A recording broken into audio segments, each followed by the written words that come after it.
Welcome to Home Education Matters, the weekly podcast supporting you on your home education journey.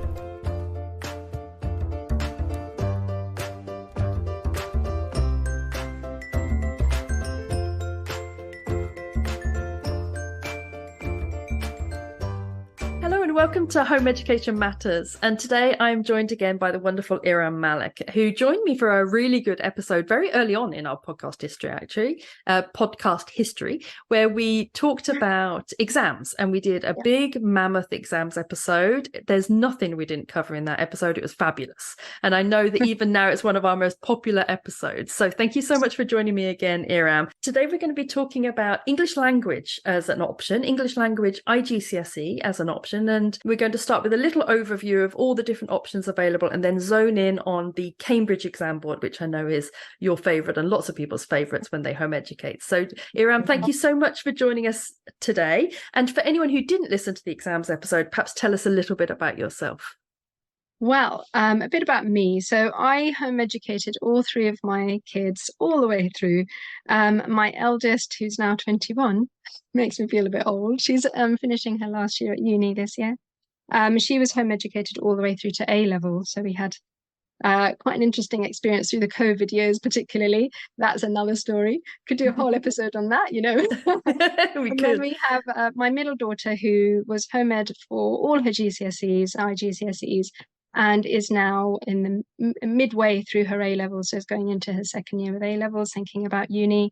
And my youngest, who's home ed as well, who's 12 years old, and she's just about to do her first set of IGCSE exams in environmental management. So that's a bit of context, really. And in terms of my background, qualified many, many years ago as a teacher, and then fell into various other things, and then obviously taught my kids or facilitated, I should say, my children's learning all the way through. And interestingly enough, they tended to do subjects that I hadn't studied or taught. Apart from English, neither of them wanted to do literature, the older two. But today we're thinking about, in terms of language, the three kind of most commonly taken options available for home educating families are the Cambridge specification, Pearson's Edexcel, the Spec A and the Spec B. So those are your three main options, and they're all, just to note, they're all IGCSE, because that can cause a bit of confusion. And why is it that we do IGCSE over GCSE when it comes to English language? Yeah, because some of the GCSE options have coursework components. Since the reforms, I think AQA is available now as well. But IGCSEs tend to be easier to facilitate because they're pure exam, essentially. And having said that, with the Cambridge specification, there is the option to do coursework, which is available to schools.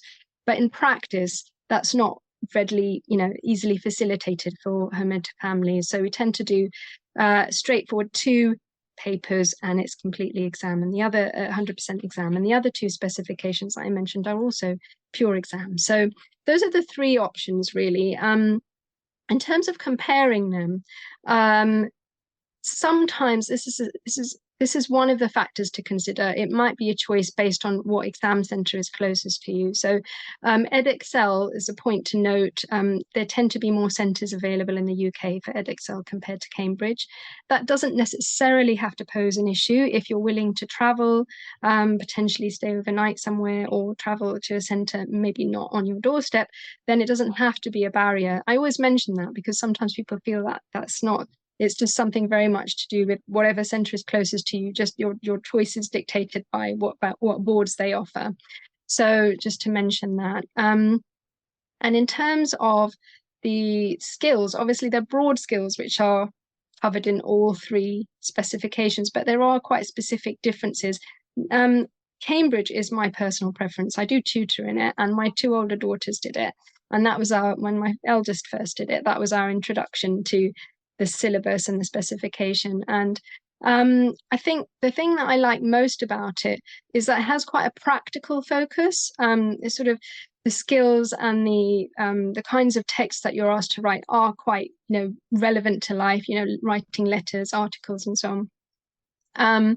And the biggest advantage I think that it has over the Edexcel Spec A is that the Edexcel Spec A contains a poetry anthology, which I know for many students is off-putting. If you love literature, then and are studying poetry and analyzing poetry, that might be a good option for you. But if it's just a case, as it is for certainly many of my students, it's a kind of a hurdle. They just need to have past the English language. The Cambridge specification is definitely one I think that's worth considering. For that reason, it doesn't have the poetry anthology. So the poetry anthology, that for Edexcel Spec A, that's poems that they need to study first, and then they will be answering questions on them. Yeah, exactly. And Cambridge doesn't have that. Cambridge doesn't have that. In fact, there's very, very little literary analysis, if you like, in the Cambridge specification, apart from one question, the writer's effects question, where you need to analyze the way in which language is used, in a kind of more literary way. There isn't really any kind of analyzing of texts in the same way that you would have to do for the Edexcel Spec A.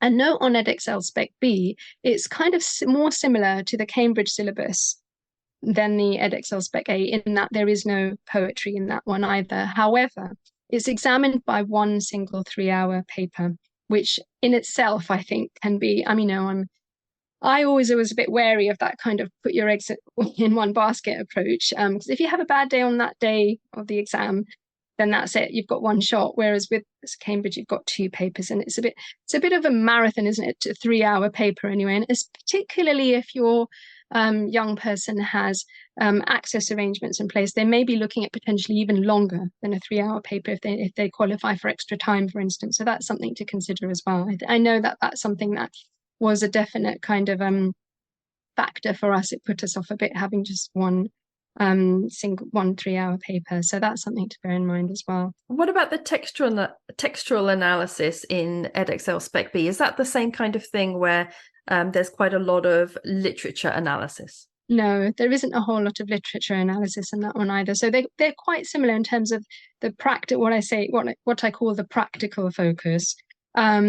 But really, I think that the decider is the length of the exam, and the fact that it's all riding on that one day in that one exam paper. And yeah, so that's something that I think for us definitely made it unattractive, let's say, as an option, and the Cambridge we preferred for that reason. So that's a kind of brief overview of the different options that are most commonly taken. And then, taking into account those factors, traveling to the exam centre, and actually I think another point to mention is the importance of looking at the syllabus. Have a look at the syllabus and be clear exactly what the assessment looks like. What kind of questions are you going to be answering? What kind of skills are you being asked to demonstrate? And so that's something to think. And that holds true for any syllabus and any specification, really. Pour over the syllabus and compare the different options available, so you can kind of get a good idea of which one you think might suit you best in terms of the way it's assessed and what examiners are looking for. And that's really kind of a brief overview of the different specifications and why I think Cambridge represents a good option. Another thing to mention is that Cambridge does actually, I think, work well for a lot of students who maybe struggle with things like spelling and grammar and punctuation, although obviously they mark positively. So if you can demonstrate excellent spelling, punctuation and grammar, and your work is error free, then you can be awarded marks for that. They don't start with a notional number of marks and then look to take numbers off. They look for opportunities to award marks. So if your spelling and grammar and punctuation is a weak area for you, that's something you can compensate for in other areas with this specification, because they reward imaginative use of language, ambitious use of language, and that can compensate to some extent for the weaknesses in technical areas. That's something to bear in mind. I think it represents a good option for students with SEN, because I think the criteria for assessment is more transparent as well. So it's easier to gauge what's required and what you actually need to do, instead of it sort of being a bit vague and woolly and hard to make sense of, really. And there's a kind of a range of different strategies and techniques that I work with students on, which can help them sort of get a sense of how to go about answering questions and how to approach the assessment task. So I think that makes a huge difference for students, because they've got a clear idea of what they need to do, exactly what they need to do in order to gain the marks. And so thinking about it in terms of talking about assessment, how it's assessed. So all students do 2 papers. There's paper 1 and paper 2. They both carry an equal number of marks, 80 marks and 50% of the overall grade. There's an option, as I mentioned earlier, to do coursework, but that's really only available to schools. And there's also, and this is a question I get asked about quite a lot, about the speaking and listening, the full title mentions an oral endorsement, and that's an option for schools. But in actual fact, it doesn't count towards the grade. So there's no compulsion to do it. It doesn't count towards the grade. And so that is completely, not an issue for home educators. For the Cambridge syllabus, there's also two options you can choose between: the 0500 and the 0990, which are the ones I'm looking at. The only difference between them is that the 0500 is you get awarded grades A to G. So it's the old letter grading system. And that's, if you're sitting abroad, if anybody's listening abroad, that will be the only option available to you. The 0990, in the UK, you can choose between the 0500, the A to G grading system, or the 0990, which is the 9 to 1. There is no difference, because a lot of people say to me, I quite often have parents emailing me when they're about to register saying, oh, the centre says, which one of these options am I going for? And it's really just a case of whether you prefer the 9 to 1 system or the A to G. The papers are identical. The day you sit them, it's exactly the same. The questions you're asked, everything's identical. It's just a case of there's a difference in terms of the grading, how the grades are awarded. And so that's a brief mention on that. So paper 1 is also known as the reading paper. Both papers are 2 hours long. The reading paper is comprised of a structured set of questions, a mixture of short answer questions and an extended writing task at the end of the paper. And you have a total of 3 texts which are provided to you in an insert booklet to read through, and you base that's another good thing about it, certainly for paper 1, we'll move on to paper 2 in a bit, but paper 1, all the tasks you're asked to write are based on stimulus texts. So, it's called a reading paper because part of what they're assessing is your ability to be able to analyze the texts and to pull out and select relevant ideas and to show that you've understood. So there's a set of comprehension questions, and all the written tasks require a degree of comprehension skills. So to show that you've understood what you've read and that you're able to write about those ideas using your own words to demonstrate your understanding. And so that's just a brief overview of paper 1, and I'll go into a bit more detail on that in a bit. Paper 2 is also a 2-hour paper, again, 50% of the grade. There's an extended writing question, which is normally based on, you're asked to write either a letter, article, or speech, so a more challenging text type. And then with the other half of the paper is a composition task, so it's a creative writing task. So it's either a descriptive piece or a narrative piece, and it's quite nice because you get a choice of 4 titles, 2 descriptive, 2 narrative. You only have to write 1, so there's a lot of choice there, and I think that's really lovely. And the titles are usually broad enough for you to be able to go in lots of different potential directions with it, which is lovely, I think, and that works really well. So that's a kind of overview. I don't know if you want to ask me anything about anything I've said yet, or if that's all good. One thing, there's a couple of things. Firstly, the Cambridge English Language IGCSE is called something different, isn't it? It's called English as First Language, I believe. First language, yeah. So okay. Essentially for native speakers, as opposed to it being your second language. That's the difference. So if anyone's Googling it and they're like, I can't see just English language, it comes up as English as first language. First language, yeah. On CVs or anything like that, you just put Cambridge English Language, and that's okay. It's just an English language qualification. Yeah, and the other thing I was going to say is, from a personal perspective, my son took Edexcel Spec A. My daughter took Cambridge English Language, and I found quite a bit of difference between them. I found that Spec A felt very much more like I would imagine English literature to be like. And Cambridge was much more like I would imagine English language to be like. It was, like you say, it was things like writing a speech or analysing sort of, what does this word mean in this context? It felt much more language based to me. So I quite liked that element of it. That's the appeal of it, I think. That's a big part of the appeal of it, I think. And I think from that point of view also, as a result of it being sort of more what I call having this emphasis on that on the practical skills, it's got more sort of life relevance, I think, for students a lot of the time, especially if that's, if you love literature as I do and you enjoy studying it and analysing it, then, those literary components that you have in the Spec A, which, as you say, are kind of more like what you'd expect for a literature syllabus, that works well if you enjoy that. But if you want somebody who just wants to get on with studying English language, get the qualification under your belt, the IGCSE, the Cambridge Spec is a really good choice, I think. Yeah, so I thought it'd be a good idea to talk about what exactly the examiners and the syllabus are, kind of the stated goals or objectives of it, if you like, are the assessment objectives, what they're actually looking for. Because it matters, doesn't it? It matters a lot in exams, it because really particularly humanities exams, it's not black and white. It's not just a fact that you're saying. They want to know that you're saying it in the form that they're expecting to mark it in, and that makes a difference. It's tricky, isn't it? And I always advise my students, I always sort of compare it to sort of playing a game. In the exams game, the rules of the game are laid out in the syllabus, and you wouldn't attempt to, you wouldn't expect to be able to play the game well or score the points if you don't know the rules. So going back to the syllabus kind of enables you to understand exactly what they're looking for. And they can't, another thing to bear in mind for any subject as well as English, is that they can't assess you in anything that isn't specified in the assessment criteria in the syllabus and in the mark scheme. So that's a good place to start in terms of understanding what they're looking for.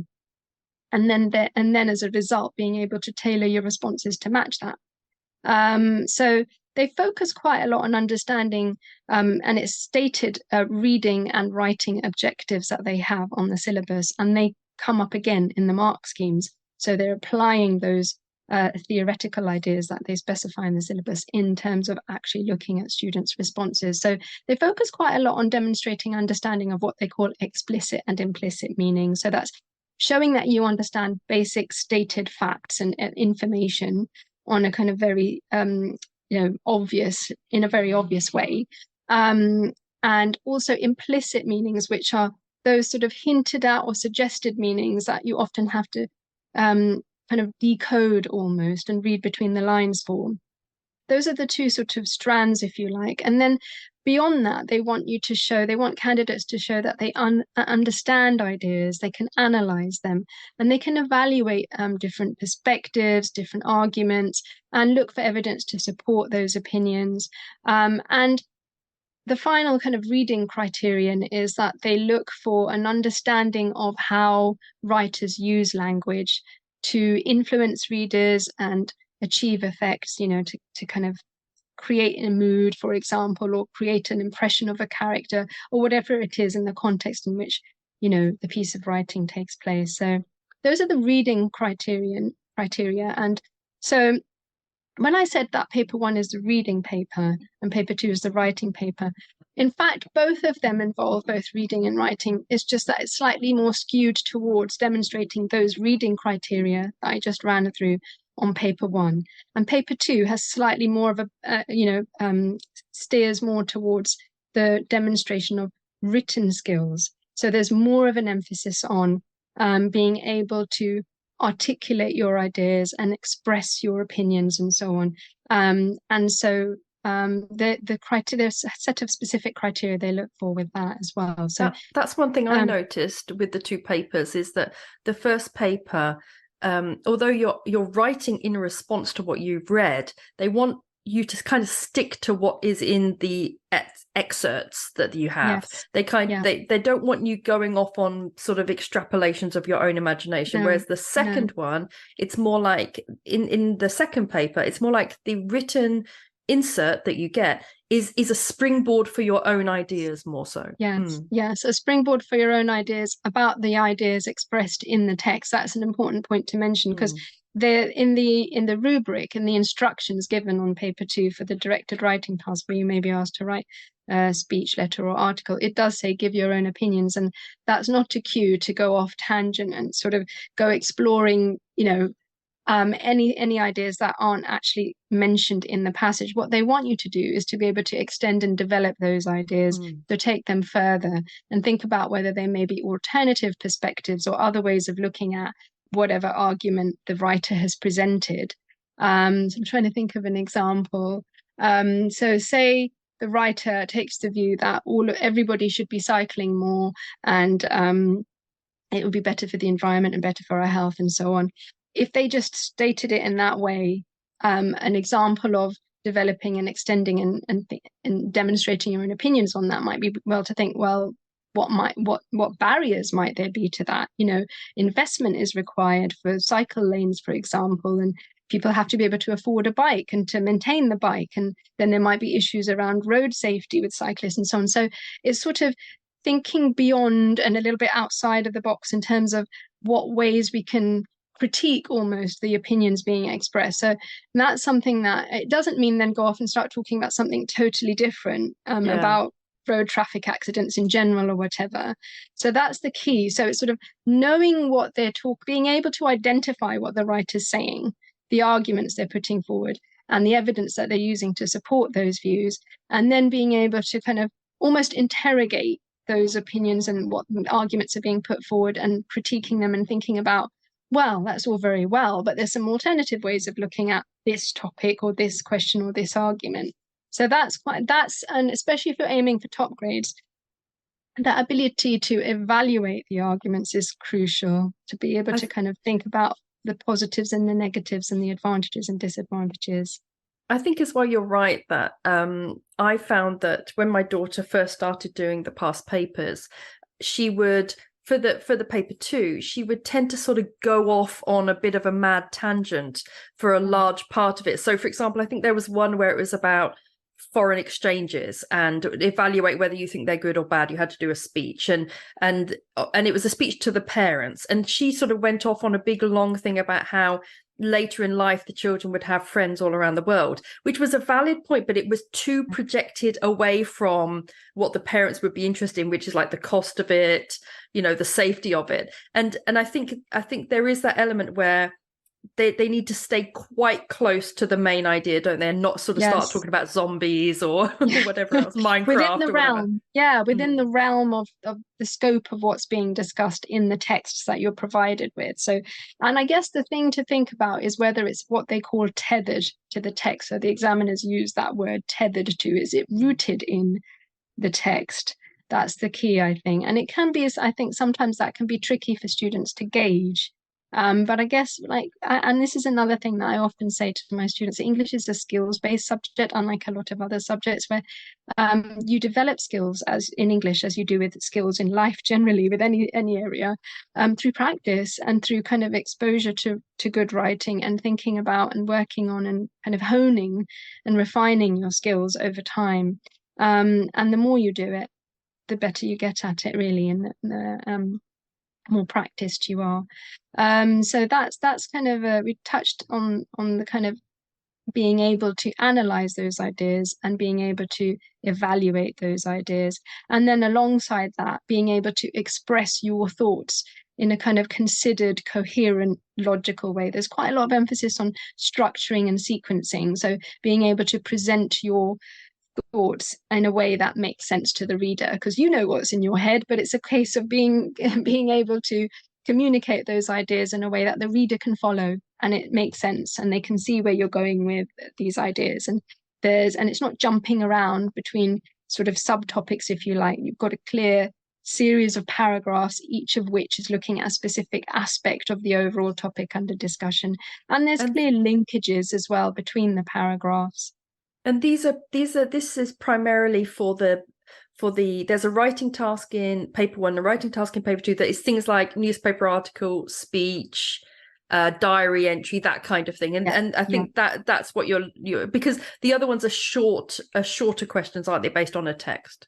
Yeah, so I'm going to break down the kind of different assessment tasks on both papers in a moment, but just so on paper 1 there's there's a series of different questions. So there's reading comprehension questions, there's a writer's effects question, there's a summary writing task, and there's the extended response task, which is, as you mentioned, a question where you're asked to write one of 7 different possible text types. So there's a letter, an article, speech, report, news report, journal, and interview.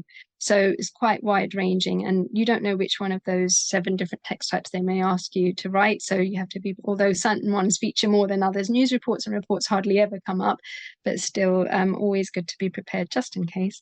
It is It's a shame, isn't it, that one? It's a shame that the journalism one doesn't come up a bit more often. Yeah, I think it's quite nice. I think because it's a more straightforward task, and much more sort of obvious in a way, and not as challenging as some of the other texts.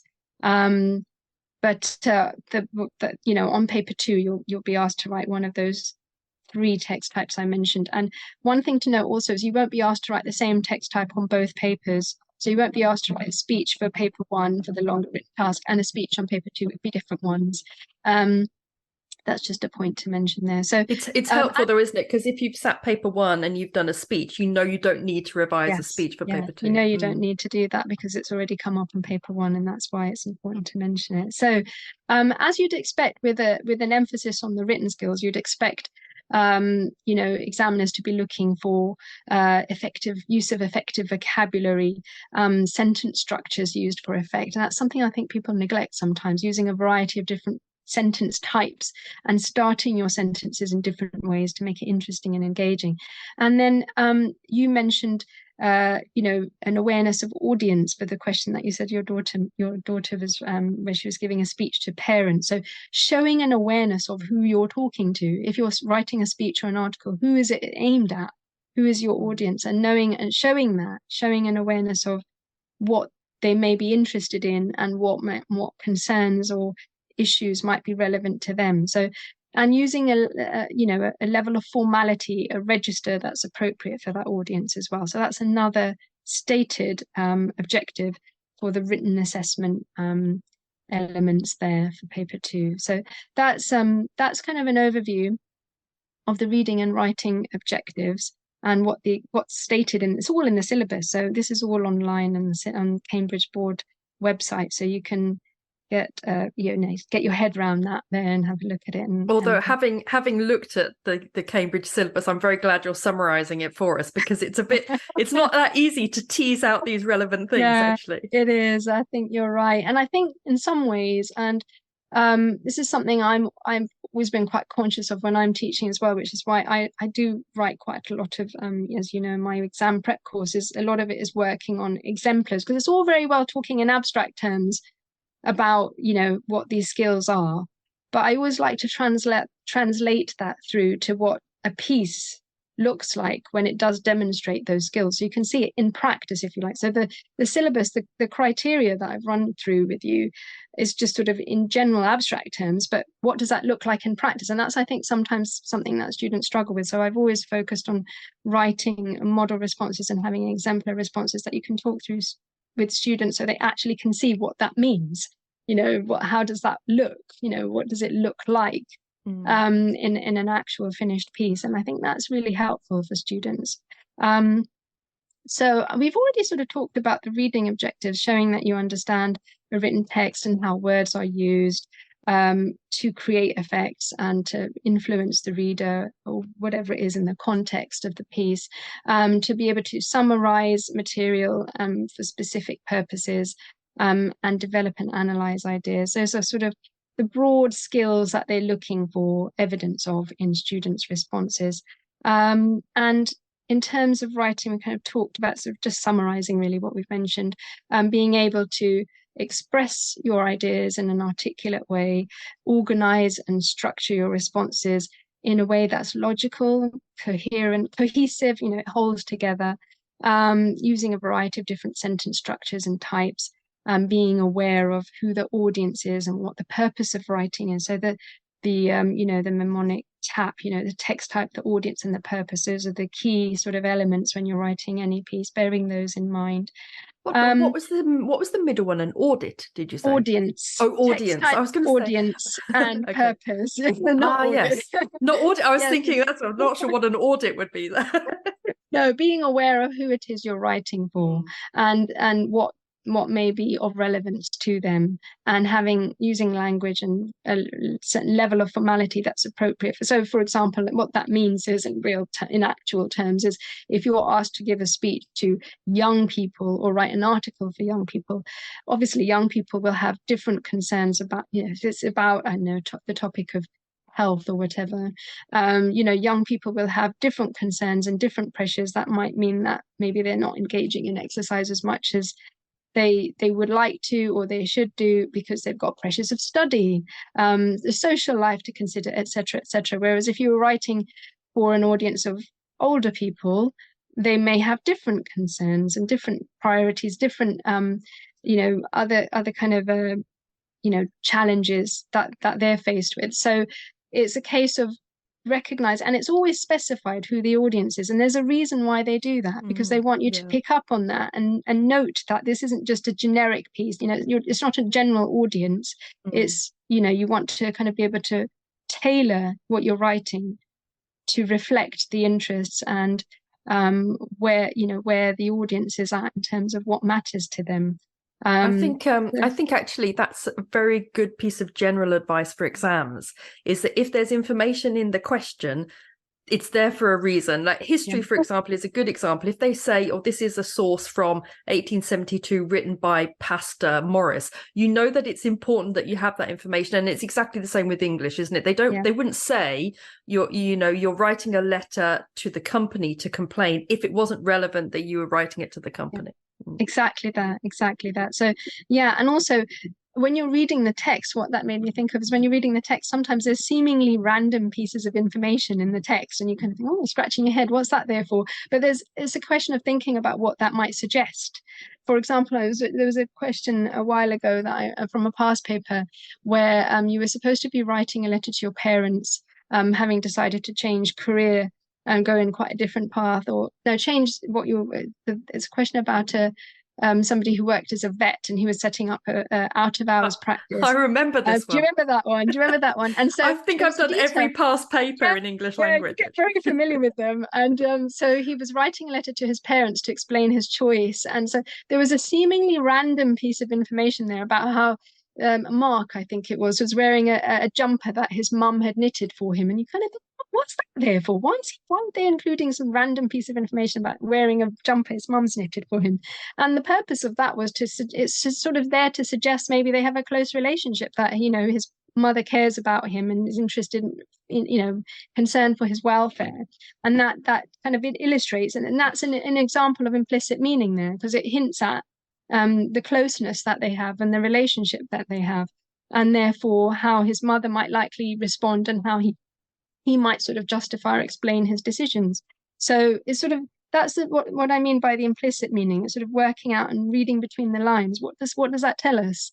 So it's never just there randomly. So there's always, and part of the task is to be able to kind of go through the text with a fine-tooth comb, picking out and looking out for those clues. And I often liken it to doing, a bit of detective work. You've got to really examine what's being said and take it in and think about it, and kind of interact with it in a way, in that very active way. I think there's a lot, and again, that's a technique that develops with practice. And in terms of the assessment then, so let's kind of do a bit of a deep dive into what's on the actual paper. So on paper 1, which as I said is the reading paper, 2 hours, there you have 3 questions. They're compulsory, so there's no optional questions as there is on paper 2 with the composition task. There are 3 questions. Sometimes they're based on similar, usually quite often actually, they're based on similar sorts of topics. There's in the answer booklet, you get the question and there's a space there, lined piece of the paper there for you to write your text in. And the gauge is always the amount of space they give you as well, because that gives you a rough indication of how much they're expecting candidates to write. It's usually quite generous, the space that they have there. So don't think you need to fill up the whole space. So text A and B, about 750 words in length. So those are the texts that they're giving you, and you have to base your responses on them. Text C is about 500 words long to 650 words long. And they build in reading time. So they, unlike other subjects where the general advice is you spend, in terms of allocating your time, it's a mark a minute. For English, you have slightly longer because they're building in time to allow you to read the passages. And the reading of the passages is so important because if you're not sure what exactly you're being asked to do, it's very easy to get it wrong. So, and there's a pressure to get writing in exams because the clock is ticking and you think it's about writing, but it's worth taking time to really understand what the question, and this actually is true for any exam also, because if you're rushing ahead to writing and you haven't looked at the question properly, you might get the focus wrong. So that's, yeah. Is there an approach to the reading of it that you would recommend? For example, would you recommend reading it through once, then reading the question, then reading it through, bullet pointing, like underlining? Is there any kind of technique in that way that you would recommend? Yeah, I think that generally, my advice to students is to start with the question.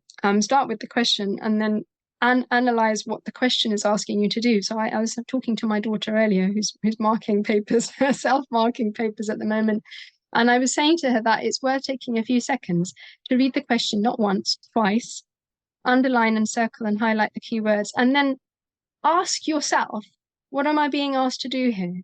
What is this question actually asking me to do? So you're really clear on what exactly the examiner wants to see in the response.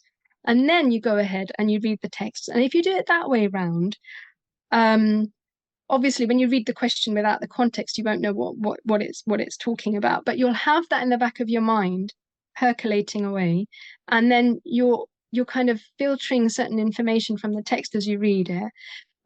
So the first read through is just a read through for gist, really, with the question in the back of your mind.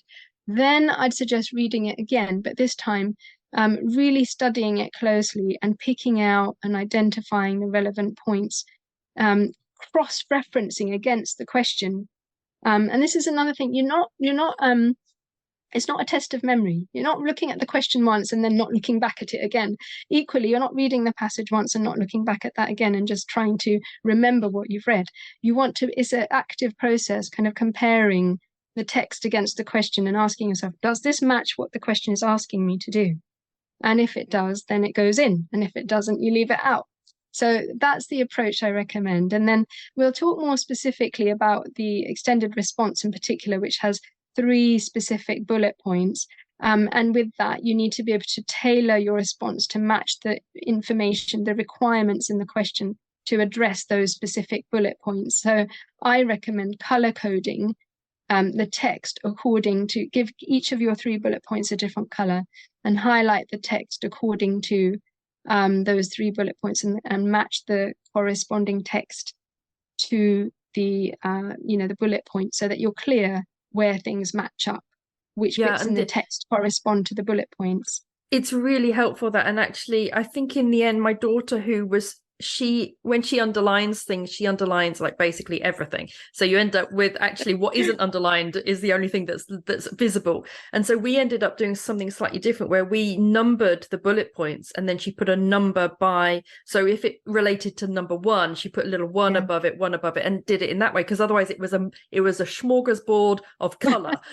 There was just too much I think for her to look at. But there is something, because a lot of children, some children, probably the majority of children, really struggle with a big text and a slightly vague question. And English can feel a bit intimidating in that way. It's not as structured as sciences and maths and even some things like geography and history. And I think it's very helpful for some children, if they feel a little overwhelmed by just this massive text, to break it down in this way and to kind of go, okay, like what is the evidence for this one point, and then go through and pick it out. It can help a lot, can't it? Yeah, so I recommend reading the text once through with the fine-tooth comb, picking out everything that's relevant for the first bullet point and highlighting in the color that you've allocated to that first bullet point, so you can see. Is there time visually. for that?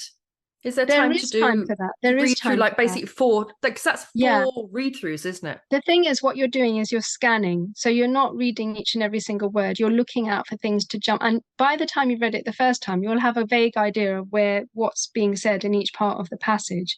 So you'll know where to hone in for the relevant information, or have a vague idea of whereabouts that information about, I don't know, the condition of the hostel or whatever it was that you were writing to complain about was. Where do tends we to see clump that? together as well, Yeah. doesn't it? I noticed that quite often the bullet points are slightly linear, in as much as the first bullet point relates to the sort of the start of the letter to a degree. So like if it's bullet point 1, all your ones tend to be towards the top, and so it has a certain not always, but it does sometimes to a have degree. Yes, although they do like to sprinkle them in a little bit in other places as well. So be careful that you're kind of grouping together things from, and sometimes they've been known to stick in a point right at the end in the very last line. So read through to the end and then see how there might be, you know, as you say, to some extent they might be sort of clumped in one section of the text, but there may well be other relevant points mentioned elsewhere that you can sort of combine, and that will form the basis of your chunk, if you like, for the first bullet point. And I think what's also really nice is those 3 bullet points provide your structure, so you don't really need to think too much about the structuring, because that's sort of already laid out for you with the order of the bullet points. And you know, that's generally what I advise. You don't have to be, you're not a slave to that either. You can mix it up a bit and put it in different order, and that would be fine. But I just think it's easier if it's already there in that order. It's easier just to go through it in a logical way and just sort of identify all the points. And it might sound time consuming, but again, it's practicing reading at speed, scanning for relevant information. And I think there is enough time. And that longer task, you want to give out of the 2 hours, that's going to be the biggest chunk of your time is going to go on that. And that's about 45 minutes I recommend for that one. Although you can take a bit longer. My middle daughter, when she sat this exam, used to give that 1 hour. And then what she used to do was the comprehension questions, which are really straightforward 1-word answers. She used to fly through those much, much quicker, and she'd leave those to the end. That's another point to mention. You don't have to do the paper in the order in which the questions are presented. So it starts with the comprehension questions, and then the 3 bullet point question, that's the one that you say is anything from 45 minutes to an hour, and that's the middle question. No, that's at the end. That's the final question, okay. It's the final question. In the middle, you have a summary, and you have the writer's effects tasks.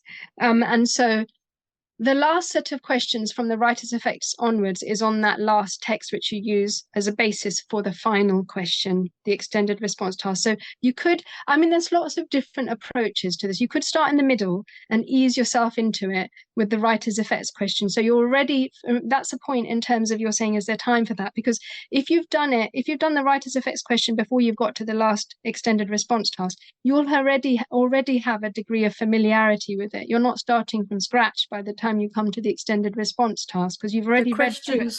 Questions 2 and 3 are on the same text. Yeah, so the last few questions are based on the same passage. In the middle, you have a separate text, which is for the summary, and a separate text for the questions at the beginning, which are straightforward comprehension questions. And there is a case for thinking about working in reverse. So starting with the extended response and working your way back through to the low-scoring, low-hanging fruit questions at the beginning, where you can really bank some marks quite well, because they are quite straightforward. So they merged the foundation and the higher tiers a few years ago, which meant that the bunch of questions which used to come up on the foundation paper for students who are aiming at a maximum of a C, they are now on the paper which everyone sits. So they merged the higher tiers. Higher paper previously was for students aiming for C and above. And so that's, I think, worked to students' advantage, because there's a whole bunch of comprehension questions which never used to be on the extended paper, whereas it's a really nice opportunity to score a chunk of marks. So that's kind of, and I think, again, it's a case of practicing and experimenting with different approaches. This is thinking sort of towards the exam stage at the end of studying the whole syllabus and practicing. But really, it's sort of working out what works for you, the approach that works for you, and finding one that makes best use of the time available. And so the first set of questions, as I mentioned, are the comprehension and the summary task. And they going back to what we said about the assessment criteria. You're really just looking for, the examiners are really looking for, does this candidate understand the basic facts here, the implicit meanings, and can they use and adapt the information to write a summary, a shorter version, a more concise version of the text. That's the summary. The comprehension is straightforward. Do they understand the meaning of this word? Some questions are as simple as just paraphrase this underlined word or find a word in the text which means the same as this. And so it's really straightforward comprehension there.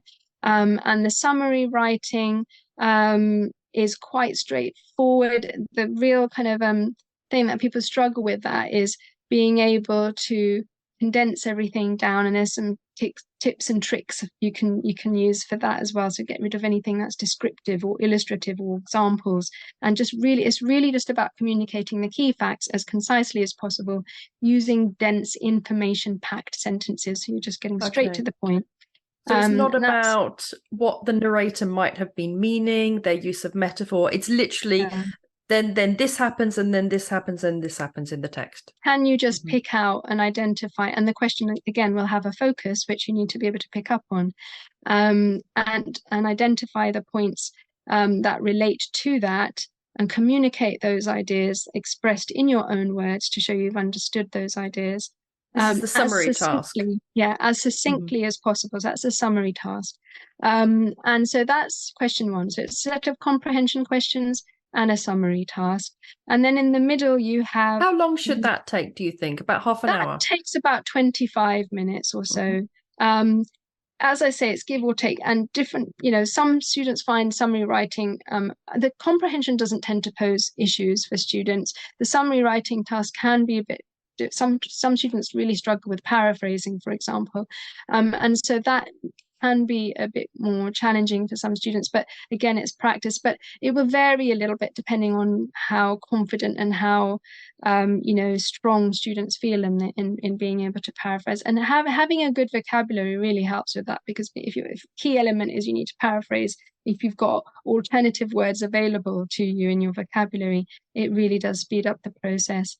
So when they're marking that summary task, I assume that what they're looking for is 6 sort of key phrases that summarize, like a section of the text. So they're just, the examiner, I'm guessing, is just scanning through and ticking like a criteria of 6 things that they've got to tick off. There's a list of 10. So the way it's marked is it's 15 marks a summary writing task. 10 marks are available. It is, yeah. So 15 out of the 80 for paper 1. And so 10 marks are available for the content. That's just picking up on the ideas in the stimulus text, being able to identify and write about in your own words those 10 ideas. And actually there are usually more possibilities available. So there's potentially 12 or 13 different ideas you could write about. So there's a bit of leeway there. You only need to include 10 for a maximum mark for that. And 5 marks are available for the quality of writing. And that's being able to express your ideas succinctly and being able to use sentence types for effect. So being able to jam pack your sentences, basically, that's what they're looking for. Dense sentences, which are really information packed, and grouping ideas together, maybe from across the passage, which can be paired up, and you can therefore write about them more economically, using fewer words, by combining 2 ideas into one sentence, one longer sentence. And so that's the key when it comes to the summary writing task. It's difficult, isn't it? Information-packed sentences. It is. Because it's the opposite of what they normally want, which is normally they always say make 1 point per sentence and don't like cram everything into one sentence. It's difficult for our children, isn't it, to suddenly have to do something completely different. It's challenging. And it's a case of, once you've understood what's required, again, it's just a case of kind of working on it and practicing, sort of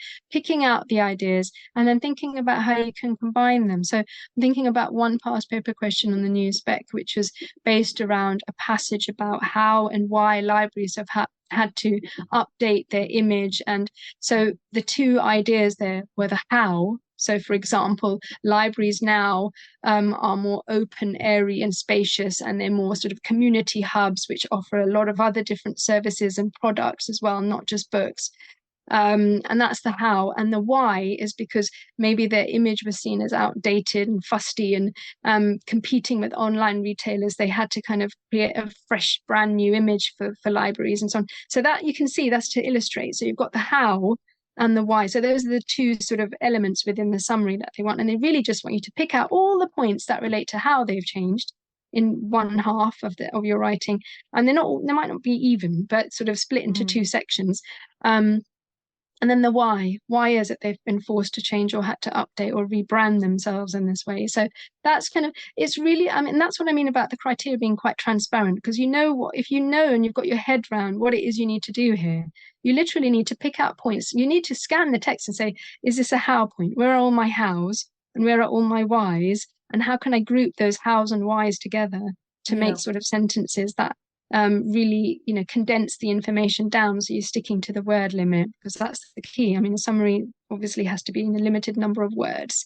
And so that's a case of practice bringing improvement. I would say that rather than practice making perfect, because if you're aiming for perfection, I think that's something that intimidates a lot of students as well, because they're very hard on themselves. And if they don't get it right, they just feel a failure, and that's sort of the that global sort of statement about yourself and everything that comes out of that isn't helpful to learning from mistakes, is that? So I think that's always the way I try to put it. It brings improvement rather than aiming for, and you don't need by any means, there's no requirement to be perfect with this, because in general, you're sort of aiming at about 66% to get an A star.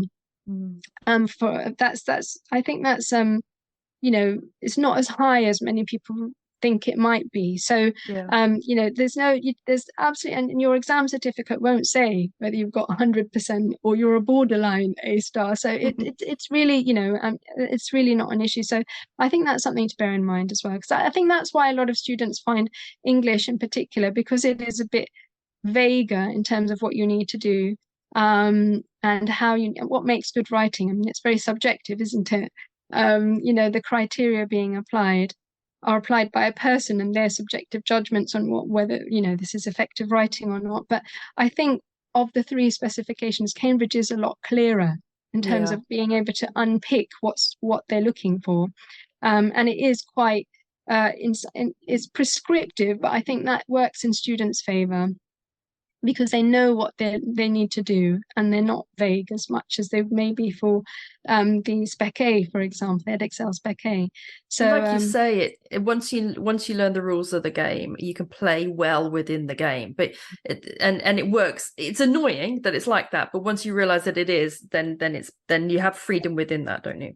Yeah, definitely. And, that's not to say, I said it's more prescriptive. Some of the tasks on paper 1 are, but then on paper 2, there's a lot more scope for, you're kind of putting your own stamp on your writing and demonstrating your flair and, your ability with words. And so that, I think there's a lot of scope, especially with the composition task, which we'll talk about shortly. But so I've just mentioned you've got the comprehension and the summary task. Then in the middle you have a set of short answer responses, most of which are literally kind of, can you find a word in the text that means the same as this underlined word or phrase? So it's quite straightforward, and students don't normally find that too challenging. And then we have the extended response task, which I mentioned earlier, where you have the 7 different text types, 25 marks for that. This is the one where it's either a speech or a letter or an article. That's on paper 2. So the paper 1 is the 7 different text types. So it might be, interview or journal, lots of different things. So that's your overview, a quick whiz through paper 1. Moving on to paper 2. So paper 2, I think sometimes students find, well, it depends really, because if you are strong at writing, you may prefer this to paper 1, because that's a little bit more limiting in terms of what you write about, certainly for the extended response task. If you find writing more of a challenge, I think a lot of students tend to find paper 2 more difficult than paper 1, because it's not as clear cut in some ways. Although having said that, there are still marks available for content in your directed writing response, which is where you're asked to write the speech, letter, or article. Again, it's based on a stimulus text, so you're not being asked to write cold about, the impact of the aviation industry on the environment or whatever it is, right? They'll give you a passage, in fact, 2 passages, and they present contrasting perspectives a lot of the time. And so part of what they want you to do is be able to pair up and match up, if you like, arguments from one perspective in one of the texts with corresponding counter arguments in the second text. Does that make sense? So they want you to kind of think about, and using balancing words and phrases is really helpful for this. So on the one hand, blah, blah, blah. On the other hand, blah, blah, blah. So you're taking an idea from text 1 and text 2, and then you balance them against each other. So for example, you mentioned student exchange programs. So a pro, if you like, about student exchange programs is that they allow students to have lived experience of the world, to encounter other cultures and maybe learn languages and so on. A con, if you like, of that is maybe they take time, to send students on the exchange programs, might take time away from their academic studies. But then you've got nuances and further ideas you could explore beyond that, because if you have the opportunity to study online, for example, you could say you can keep up with your academic work. On the other hand, how realistic is that? So do you see what I mean? There's a lot of layers of complexity.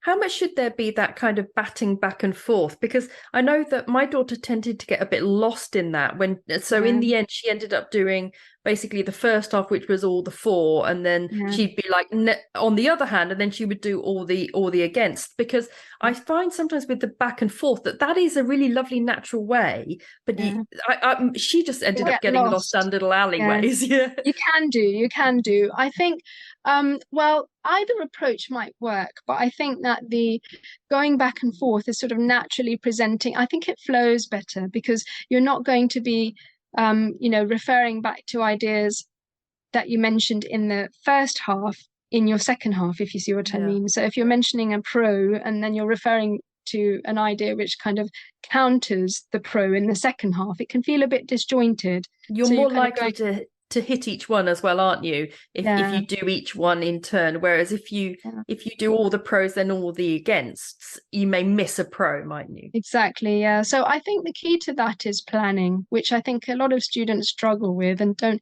Some students, quite proudly say, "Oh, I never plan anything. I just write it as I go along." But the problem with that is you can get a bit overwhelmed and lost and can't see the wood for the trees that way. So I think it benefits from taking quite a systematic, methodical approach to it. So if you read the text and you identify the ideas being presented and the arguments being put forward and the evidence to support those arguments in the first text, and then you look for corresponding counter arguments, and then you write a plan and you say, well, I'm going to talk about the pros in terms of the educational pros and cons of student exchange programs. And then I'm going to talk about the practical considerations, like the time, the energy, the resources that teachers have to put into organizing these things. And then I might talk about sort of the emotional dimensions, about how not all students have the maturity to benefit from that, or some students may, how are students selected, that kind of thing, on what basis. So you could kind of group your ideas from the text in those sort of under those subheadings, and then that provides a structure then. And then you want to think about, well, what am I going to write about first in terms of these issues I've identified, which are the most important for my audience? With the audience, in the case of the question we were talking about with the student exchange programs, was parents. So what's their priority? So noticing that, recognizing that. Where would you put that plan? Would that, I'm guessing that just be like little bullet points, or like the odd keyword to refresh your memory about what you're writing. Would you put that on the question paper? Would you do that on the in your answer booklet? In your answer booklet, you are free to annotate the stimulus text in any way you like. You can color code. You can, when I've done, as I often do, attempt these questions, so I get the full student experience under time conditions. It's full of scrawlings. My text is full of scrawlings and underlined and all over the place in the margins, and little arrows going and asterisks everywhere. You're free to annotate it in any way you like. And the plan I would put in my answer booklet, so the examiner can see, even if you don't finish your response, they can see that this is where the student was heading. And who knows, you might get some credit for that. So have a plan, and it can take different forms. So it might be a mind map, it might be a spider diagram, it might be a set of bullet points, it might be keywords in a particular order, numbered, whatever works for you. That it's just, I always think of it, I liken it to sort of, if you were heading out on a journey somewhere new, you wouldn't do that without referring to Google Maps or whatever and checking your directions and where you're going. So I think of it like that, and your paragraph should be clearly signposted along the way, so you know where you're starting, where you're heading, and you know each step of the journey where you're at, and you can refer back to that just as you would if you were on your way and you took a wrong turn. You go back to your map and say, oh look, I need to retrace my steps, I need to go back this way. Or you can refer back to it. It stops you going off track, basically. Is there, I think a lot of students have a worry that it just takes so much time, you know, they're 10 minutes or so writing a mind map out that they could have actually been getting on with, right? Especially if time is an issue. Yeah.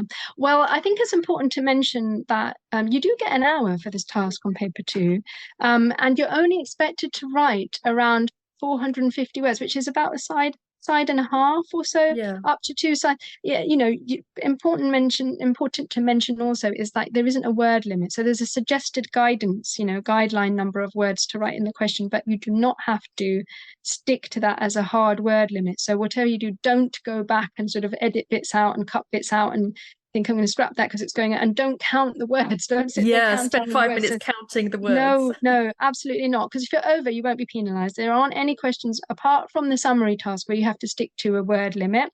It's a guidance, it's guidelines that are issued for the candidate's benefit, not because you're penalized for going over that amount. But what I would say is that if you think about it, an hour is much more than you need to write 2 sides. And writing at top speed, I mean, that might take you maximum 40 minutes, maybe 45 minutes to write 2 sides. But if you've thought through what you're writing, so that gives you, by that reckoning, that gives you about 15 minutes for planning, for reading the text. Remember, Maria said the importance of reading the text and pulling out those ideas, annotating the text, and then working out what you're going to say where and how you're going to say it. And having a clear idea of that before you start will actually save you time.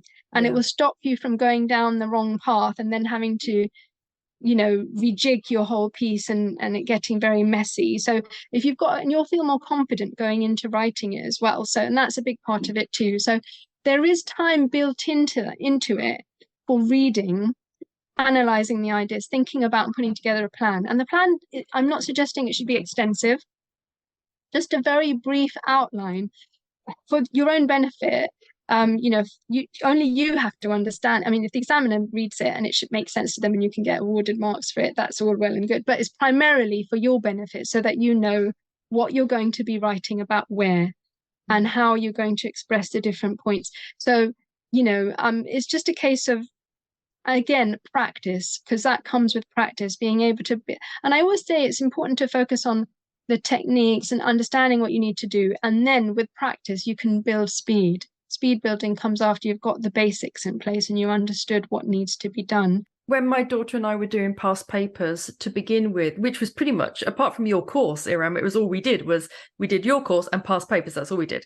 And the past papers, what we would do is, to begin with, for the first 6 or 7, we had no time limit. I was like, just do it in whatever time you want to do it in. And then we picked up the time as it went on.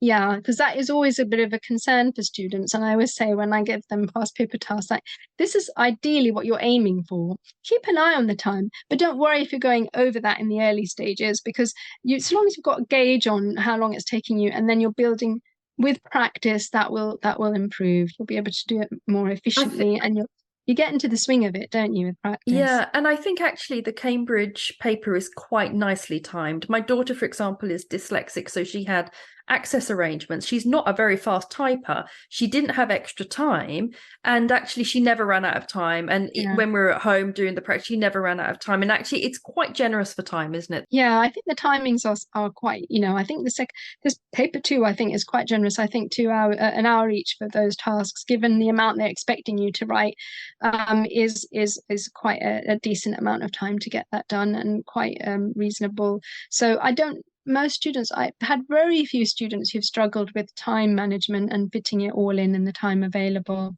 So it doesn't tend to pose an issue. And in the examiner reports also, that's another point to mention, examiner reports are a mine of information, but they often say, you know, it's quite evident from looking at scripts that students didn't seem to have an issue with completing the tasks in the time allowed. So I don't think that's really an issue for many people. I think it's just a case of practice, and it is definitely worth taking time to plan. And also, for that matter, where you have the composition task, which we'll be talking about in a moment, taking time to pick the right question, because there are a choice of four, because That that's the makes only such a question. difference. That's the only question where you have a choice. So as I mentioned, you get two descriptive tasks and two narrative tasks to So choose this is the from. second half of paper two, Yeah. right? The On second paper task. two, task two is a composition task, creative writing. And so with that, I remember very well that when my middle daughter sat this exam a few years ago, you were talking to people outside the exam center, as you do, chatting and so on. And then they went in, sat the exam, and we came out, as you do, you talk to each other about how did it go, what question did you do? And then one of the girls that she was talking to beforehand said, oh, I started off writing, I can't remember whether it was a narrative or the descriptive, but I started writing this question, and part way through I thought, oh, I should have answered the other one instead. So she switched it midway. And then obviously you're giving yourself less time to do a good job with that, one that you've switched to. So it's worth taking a couple of minutes to think about, which one do I think I can do the best job with and do myself justice with. The other thing, which yeah. I suspect you'll also recommend, is that you have a choice of either narrative or descriptive. And narrative is obviously where there's a certain amount of plot, and descriptive is where it's like more like verbose sentences, for want of a better word. And what my daughter desperately wanted to do narrative. She loves writing stories. She writes short stories just for fun, but I didn't allow her because it was very hard to get questions for narrative. So I said, you've got to do descriptive. And so that helped, because it meant that when she went into the exam, she didn't even look at the narrative questions. She was like, I'm going to choose between the two. It's narrowing down your options. And that was the same for my daughters. My two older ones, they didn't even bother looking at the narrative. I remember asking my middle one, oh, what are the narrative options? I don't know. I didn't even look at those. So the thing is, it does help that. And I think it's good advice. And it's advice I give all my students, to go for the descriptive over the narrative, because, and funnily enough, I had a student who was also very good at writing, and enjoyed writing, but it's a very different prospect to write a narrative, an effective short story in an hour, than it is to writing as you would do under normals. It's a very artificial task in many ways. I mean, writers don't write in this way at all, do they? They don't write. They don't get somebody from outside giving them a title that they have to write to. It's very difficult. And it is. And the other thing is, obviously writers in the real world, they'll edit, change things around, scrap things, start again, and all that. So I think in some ways that's more challenging to do if you enjoy writing normally, because it's quite limiting in that sense, because you're limited by time first and foremost, as well as by subject matter and themes and so on. So although there is scope to take it in different directions, I mean, generally the titles are quite broad. But I think that the descriptive in an exam situation is just more manageable, really, because you don't have to think about character or characterization. You don't have to think about plot. And you don't have to think about all those kind of narrative elements that you have, which you don't have with the descriptive. The descriptive, you essentially need to focus on sensory details and figurative language. And that's much more doable in 1 hour.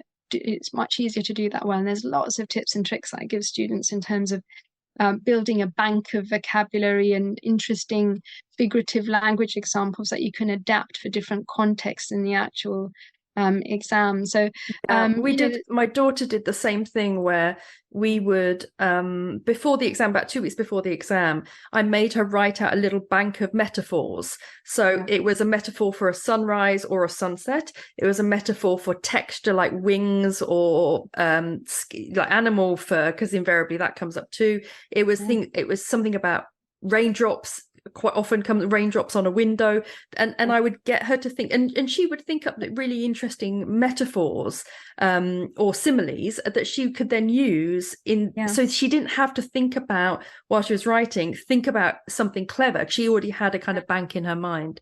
Yeah, I think that's really good advice, and it's advice that I give my students, because I think it really helps, because it's hard to come up with original and interesting metaphors when you're on the spot and you're in timed conditions. So I think it's not in any way cheating, because it's just one I prepared earlier, and you can adapt it and make it your own. And equally you can borrow from all lots of, how many writers have borrowed from Shakespeare? You know, this is you can make things, you can borrow from things you've read, films you've watched, stories you've heard, or real experiences. And you can embellish and you know, do a mashup of different experiences or different stories. You know, so there's lots of different things you can do with it. And I think I think a lot of students quite enjoy it, actually. They quite enjoy doing the composition bit. If you kind of have a handle on how you're going to approach it.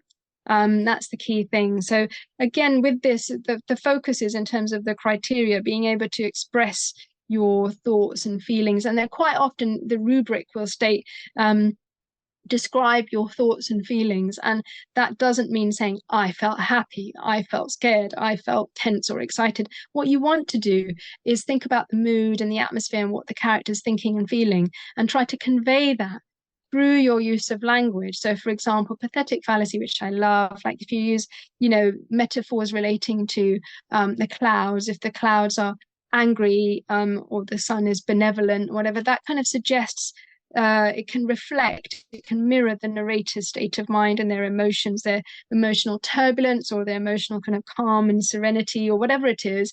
And so you can kind of, that's important. It's the showing, not telling, you know, kind of conveying that subtly rather than with a sledgehammer, you know, thinking I felt this rather. And that's much more effective if you suggest it through your description rather than stating it, because it's all about getting the reader to be able to imagine what you're describing and making it feel real and as though they are in that place with you, sharing that experience. And so you want it to come alive, and you do that through the detail and kind of conveying mood and atmosphere, and all the sensory imagery as well, because we tend to focus quite a lot on visuals, but it's also, an experience is comprised of much more than just what we see. It's the smells, it's the sounds, it's the feel of things, not just with your fingers, but on your face, in your hair, whatever, under your toes or whatever. Walking through a forest, for example, you know, the crack and the crunch of the twigs snapping underfoot, that sort of thing, which actually you can then hear it. That's a bit onomatopoeic as well, crack and crunch, you know, sort of hearing it snapping and cracking. So thinking about that, really, how to really conjure up that experience in the reader's mind. Bit of magic, really.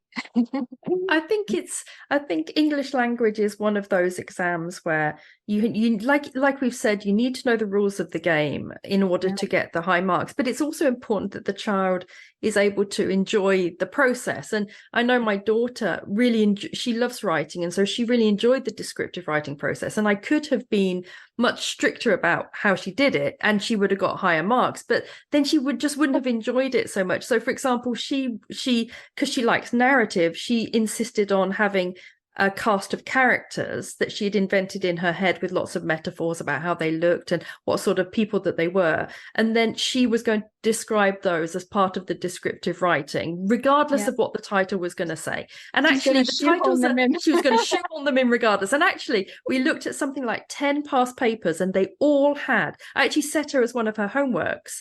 I gave her the little couplet of questions, and I said, which would you choose for your writing? Just to make sure that she was making that right choice about which question to go for.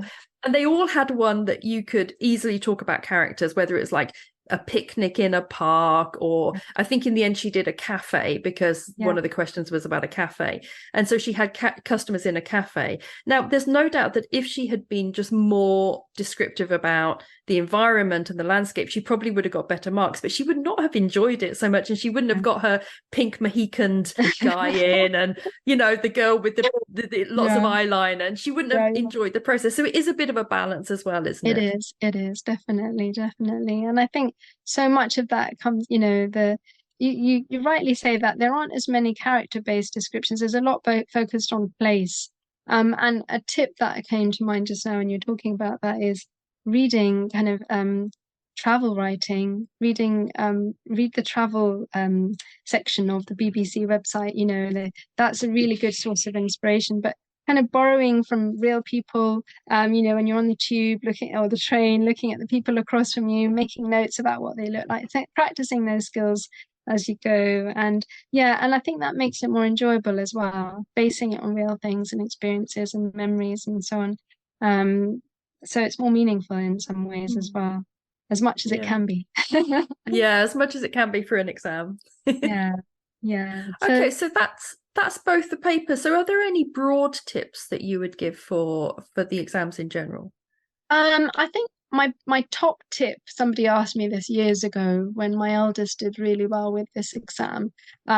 My top tip is just to read lots, and it sounds obvious, but it's reading broadly and outside of your narrow lane, if you see what I mean. So people tend to read what they like and they stick to what they like. So if it's, I don't know, historical fiction or sci-fi or whatever, they tend to just stick to that, but read kind of broadly, so you've got a good basis for understanding how writers write the different text types, the articles, watch speeches. And it doesn't all have to be reading either. So if your child is not very keen on reading, read to them, get an Audible subscription, or on YouTube, if you don't want to get an Audible subscription, there's loads of stuff online for free. Just kind of exposure to different kinds of writing, and that's really good advice pre-IGCSE as well.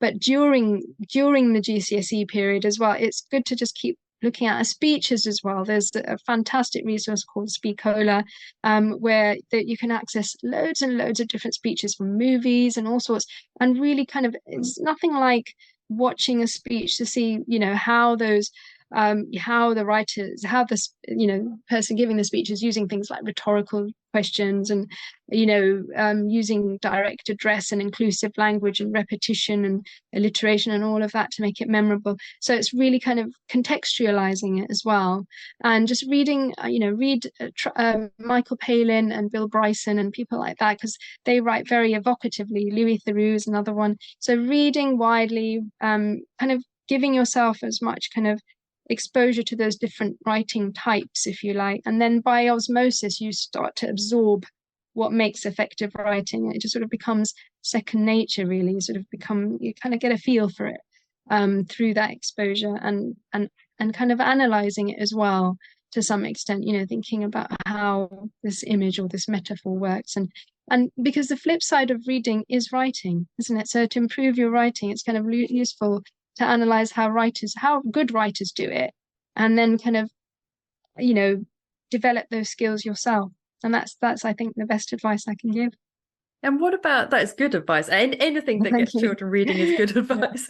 What about revision? What would you say is the best approach when it comes to revision? Are there any resources, or are there any like online things that are helpful, or is it just a case of past papers, which of course is what we did? Yeah, past papers are an excellent resource. I think that's, if you're doing it independently, that's your main go-to really. But I offer an intensive exam preparation course, which is a sort of a potted version of the longer course I run, which is 10 weeks in the run up to the exams, and I run it twice a year, January through to Easter, which just gives students the lowdown on everything that they need to know for the exams, really. So it sort of covers all the different text types and loads of exemplars along the way to kind of really illustrate all the things that we've been talking about today.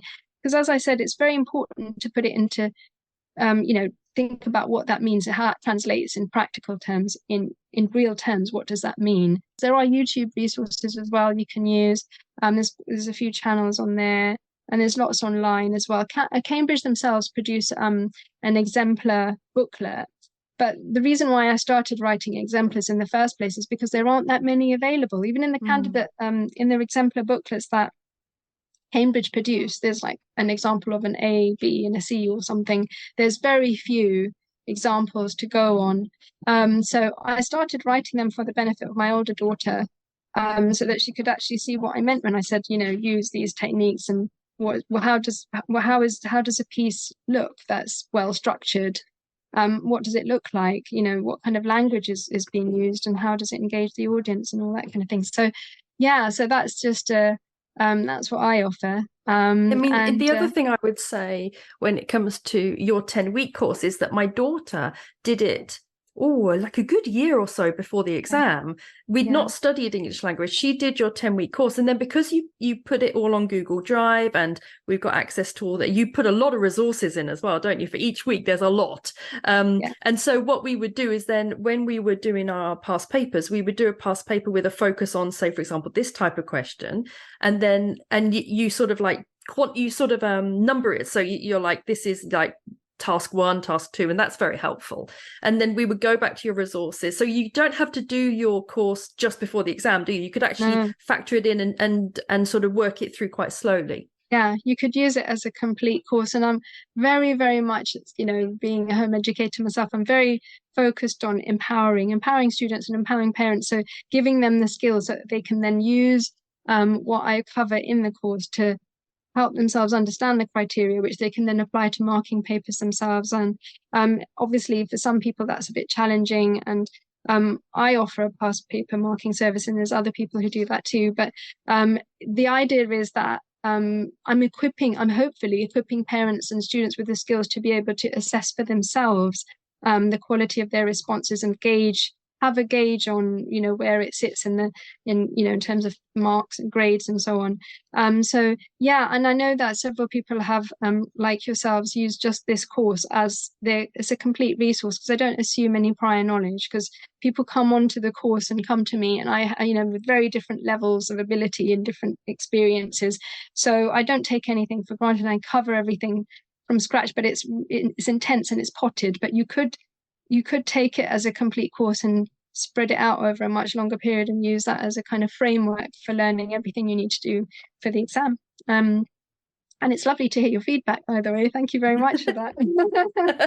Yeah, well, what I liked about it was that I like any course that's written by a home educator, because I think, like you say, you assume that there's going to be students joining who have all sorts of different exposure to the subject. Whereas if you buy courses from tutors or teachers, they tend to work on the assumption that everyone's been at school, so they've all learned X amount, and then they've got to Key Stage 4 and they've got this prior knowledge. Whereas with home education, it's so much more flexible and fluid.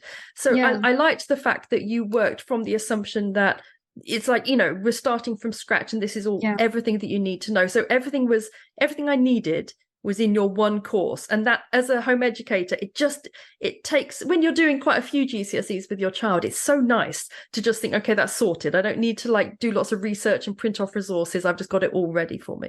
Yeah, thank you very much. Yeah, I think that's the thing you can do. There's a lot of legwork involved when you're trying to start from scratch yourself, and there's not a lot to go on apart from the core textbook, and you're trying to compile and collate resources. And so this is basically a kind of collection of everything, my accumulated knowledge and experience over the years, having taught first my own daughters and then supported I've had hundreds of students over the last few years doing various courses, and lots that have done the IGCSE, and it's really great to hear the feedback that has been so useful for students and parents, because it is sort of ready-made and everything's there for you, and it just gets to the core of what's needed in terms of what you need to do to get those marks and nail the criteria.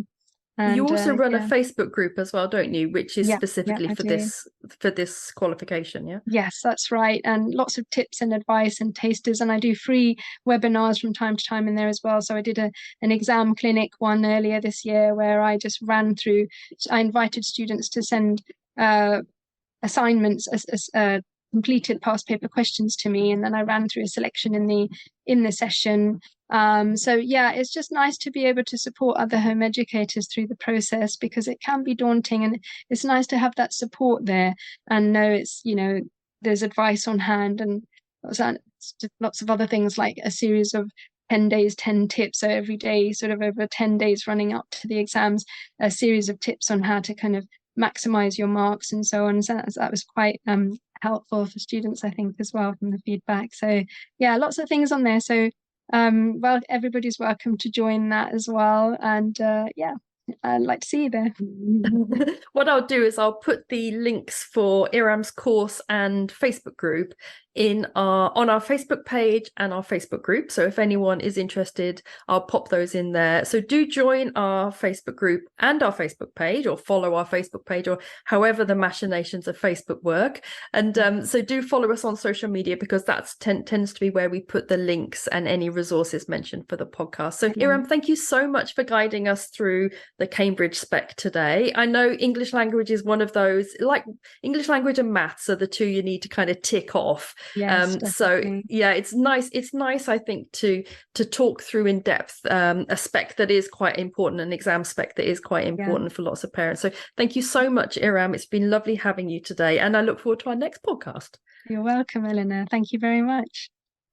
Thank you so much for joining us for today's Home Education Matters podcast. See you at the next one. Have a lovely day.